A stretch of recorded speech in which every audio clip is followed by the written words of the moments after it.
All right, Shalom. First and foremost, I want to give all praise, glory, and honor unto Yahweh, Bahashem, Yahweh Shai, Bahashem, Harakakodash. I double honors unto the apostles and elders of GMS Great Millstone, and a sincere Shalom to Yakin, bringing out this word in diligence and in truth.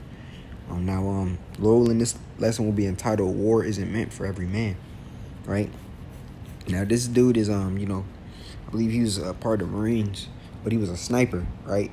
But he's just basically going to detail, how he had to deal with, the trauma of being a hired gun, so to speak, man. And when you watch it, it's he's directing it personally into his life. But the point is, and I'll grab it after he's done speaking. So I'm going to just start it now.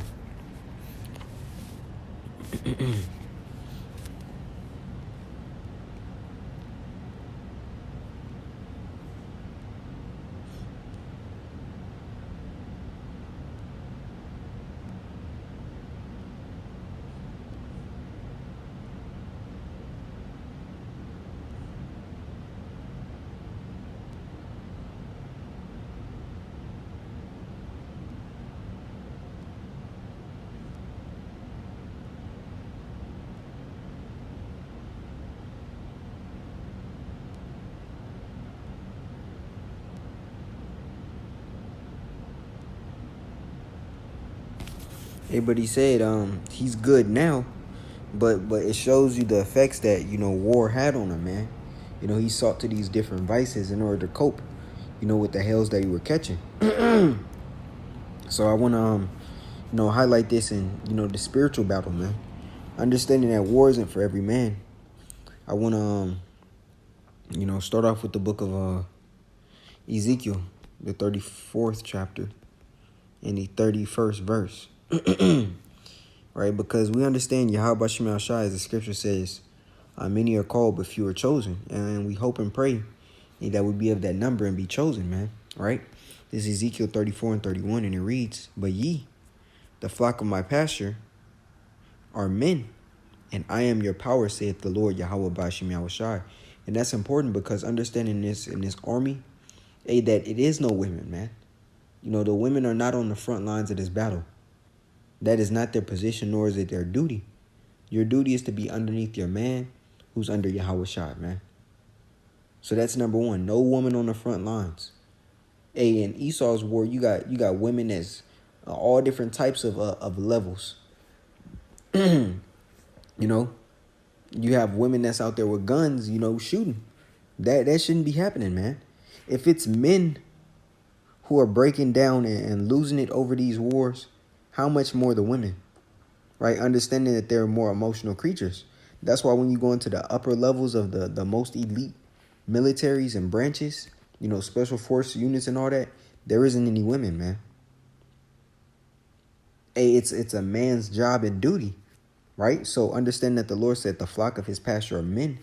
Let's grab one more precept. This is coming from the book of Proverbs 8 and 4. Matter of fact, I'm going to start at the top. It says, "Doth not wisdom cry and understanding put forth her voice? She standeth in the top of high places, by the way in the places of the paths. She crieth at the gates, at the entry of the city, at the coming in at the doors," which is wisdom, right? And the scriptures personify wisdom as a woman, right? But it says, "She crieth at the gates, at the entry of the city, at the coming in at the doors. Unto you, O men, I call, and my voice is to the sons of man," right? Showing you that the army of the Lord, King David army, didn't have no women in it, man. There were no women of the 12, right? Now you had women that believe, but their duty wasn't to preach, They were helps, and so forth and so on, man. Right? You even have women that had dreams and visions, but they weren't prophets, man. They weren't the position of the forefront of the army, man. They played their role in the back by supporting the church in whatever ways they were able. Right? Let's grab another precept. This is coming from the book of 2 Ezra 7 and 57. And it reads, "Then answered he me and said, This is the condition of the battle which man that is born upon the earth shall fight. And what is that condition? What are some of the hells, that you have to deal with in fighting? Right? When you come here in the book of Ephesians, the 6th chapter, and the 10th verse, it reads, "Finally, my brethren, be strong in the Lord and in the power of his might. Put on the whole armor of Yahweh Ba'ashem Yahushai, that you may be able to stand against the wiles of the devil." All right, let's go into this wiles. It goes into the word methodia, right? G3180 says, methodia, the cunning arts, deceit, craft, or trickery.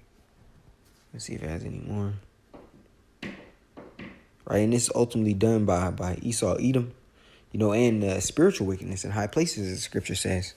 Right, the cunning arts, the deceit, the craft, the trickery. Right, it says crafty devices. So going back, it says, put on the whole armor of Yahweh Ba'ashem Shai, that you may be able to stand against the wiles of the devil. Right, the strategies, the methods, all the ways in which you're being fought against, spiritually, mentally, and physically. Right, because we understand the demons, understanding that you know the truth, Satan is going to attack you harder. Right, so that spiritual line of defense, that guard has to be up, that armor has to be on. Right, it says, "For we wrestle not against flesh and blood, but against principalities, against powers, against the rulers of the darkness of this world, against spiritual wickedness in high places." Right, the hardest fight is what you can't see. Right, and as the apostles say, man, you are your worst enemy. Overcoming you is the hardest battle. Right, because that's the battle of the what? The flesh versus the spirit. Right, and that's what the scripture says. You have to take on that whole armor, right? That you may be able to withstand in the evil day, and having done all to stand. Right? Standing therefore, having your loins girt about with truth, and having on the breastplate of righteousness, and your feet shod with the preparation of the gospel of peace. Above all, taking the shield of faith, wherewith ye shall be able to quench all the fiery darts of the wicked. And take the helmet of salvation and the sword of the Spirit, which is the word of Yahweh Ba'ashem Yahushai. So that whole armor is meant for the men, to put upon their bodies, man. Now, women still have, a spiritual fight to fight, because they get attacked by demons, right? And it's okay to pray for, the women that believe, right? But the fight is first and foremost unto the men, right? Satan don't discriminate whether it's the man or the woman, right? And he'll attack you from your woman, or by your woman, I should say, man, right? So that spiritual guard has to be up regardless. But in doing so, understanding that the fight of the prophets is the hardest fight, right? that the Lord don't want every man in his army, man. And that's why we understand that, hey, we're nothing, man. There's no room for pride ever. There's never any room for pride here, man. You are indebted. The Lord don't owe you nothing. Right? So getting back to this in 2 Ezra 7, it says, "Then answered he me and said, This is the condition of the battle, which man that is born upon the earth shall fight. That if he be overcome, he shall suffer, as thou hast said.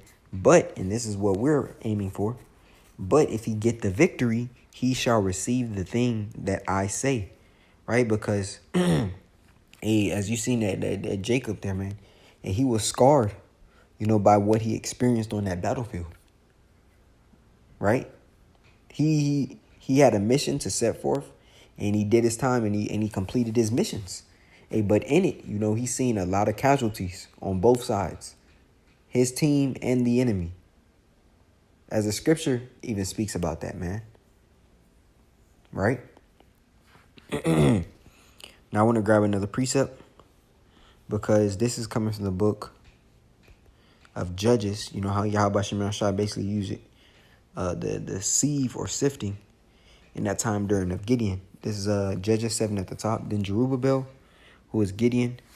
Matter of fact, let's get what this word Gideon means. H1439, it says hewer. Right? As the scriptures say, I've hewed them down cisterns, that broken cisterns that can hold no water. Hewer, let's get it.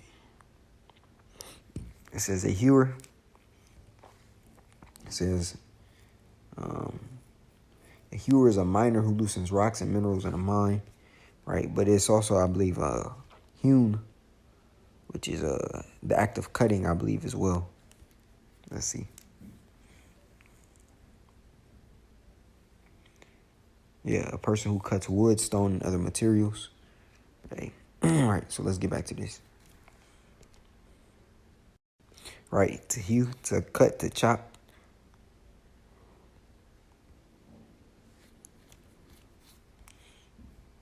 Continuing. All right, it says, and all the people that were with him rose up early and pitched beside the wall of Harod, so that the host of the Midianites were on the north side of them, by the hill of Moreh in the valley. And the Lord said unto Gideon, the people that are with thee are too many for me to give the Midianites into their hands, lest Israel vaunt themselves against me, saying, mine own hand hath saved me, right, through pride.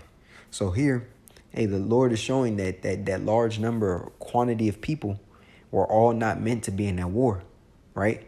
Because Jake's mind wasn't a unit of a full health body, man. Right? With that amount of number of people, Jake would heap that victory unto themselves and not give credit back unto Yahweh Shem Al Shai, showing you that they weren't of one man, one band, one sound, of one mind, right? Not of one righteous one, I'll say. It says, now therefore go to proclaim in the ears of the people, saying, whosoever is fearful and afraid, let him return and depart early from Mount Gilead. And there returned of the people 20 and 2,000, right? And there remained 10,000. And the Lord said unto Gideon, the people are yet too many still, right? Bring them down into the water, and I'll try them there for thee. Try them thee there. It's like it. And it shall be that of whom I say unto thee, this shall go with thee, the same shall go with thee. And of whomsoever I say unto thee, this shall not go with thee, the same shall not go. So he brought down the people into the water, and the Lord Yahweh said unto Gideon, everyone that lappeth of the water with his tongue, as a dog lappeth, right? Him shalt thou set by himself. Likewise, everyone that boweth down upon his knees to drink. And the number of them that and the number of them that lap, putting their hand to their mouth, were 300 men. Right? Putting their hand to their mouth were 300 men, but all the rest of the people bowed down upon their knees to drink water. And the Lord said unto Gideon, by 300 men that lapped will I save you. So here it is. And you had an immense number of Israelites, who essentially want to go to war. But the Lord chose 300 of them, right? Showing you that war, that victory that they would accomplish within war, and even the Lord's chosen soldiers, hey, it wasn't for every man. It was for a select and elected few. So going back to Jake, that being a sniper, he knows within his program, you have however many candidates, try to get into the same branch as him. They have to go through oral and written tests. They have to go through, field trainings and different shootings, especially if you're a sniper, which he was, and the odds or percentage to become, as an elite sniper as he was, the numbers are very low. Because that position isn't for every man. Right? So those special force units, is not meant, it's only for elected few. As the Lord's army is only for an elected few. Right? And the Lord said unto Gideon, by 300 men that lapped will I save you, and deliver the Midianites into thine hand, and let all the other people go every man unto his place. So the people took victuals in their hands and their trumpets, and he sent all the rest of Israel, every man unto his tent, and retained those 300 men, and the host of Midian was beneath him in the valley. And it came to pass that same night that the Lord said unto him, arise, get thee down unto the host, for I have delivered it into thine hand. Basically gave him the victory. But if thou fear to go down, go thou with Purah thy servant down to the host, and thou shalt hear what they say, and afterwards shall thine hands be strengthened to go down into the host. Then went he down with Purah his servant unto the outside of the armed men that were in the host, and the Midianites and the Amalekites and all the children of the east lay along in the valley like grasshoppers for multitude. And their camels were without number as the sand by the seaside for multitude. And when Gideon was come, behold, there was a man that told him a dream unto his fellow, and said, Behold, I dreamed a dream, and lo, a cake of barley bread tumbled into the host of Midian, and came unto a tent, and it smote it that it fell, and overturned it, that the tent lay along. And his fellow servant answered and said, This is nothing else save the sword of Gideon, the son of Joash, a man of Israel, for into his hand hath Yahweh, by Hashem Yahushai, delivered Midian and all the host. And that's the point, man. That's the point. Matter of fact, I'm going to jump down.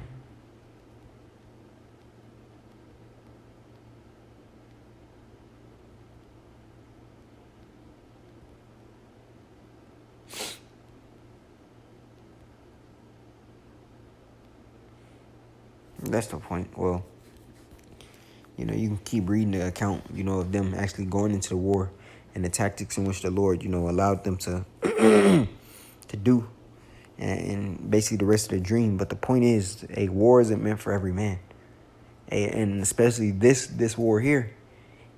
Just Yahweh Shema Shai opening our eyes and giving us this knowledge of truth, man. Be grateful that you have it, because many wish they had it, right? And that's the point, So Lord willing, this lesson was edifying unto the body. I want to give all praise, glory, and honor unto Yahweh Bahashem, Yahweh Shai, Bahashem Harakakodash. A double honors unto the apostles and elders of GMS Great Millstone, and a sincere shalom to Yahweh in bringing out this word in diligence and in truth. Shalom.